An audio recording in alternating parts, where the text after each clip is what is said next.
Hello folks, in this section we are going to see how to prepare Maven environment on Windows.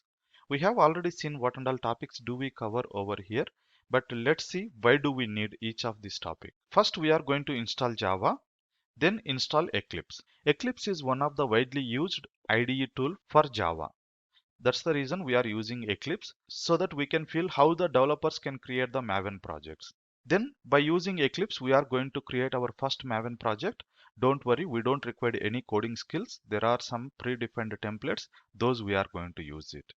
Then Maven coordinates. While building our Maven project, it asks for some coordinates. We are trying to understand what are those coordinates. Then default directory structure. Whenever we create a Maven project, how does it looks like?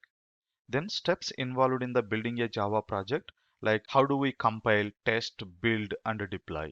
To build our project, we should know about Maven goals. Here we are going to talk about Maven goals. At last, we are going to build our first Maven project. These are the concepts we are going to cover in this section. So let's jump into next lecture to install Java.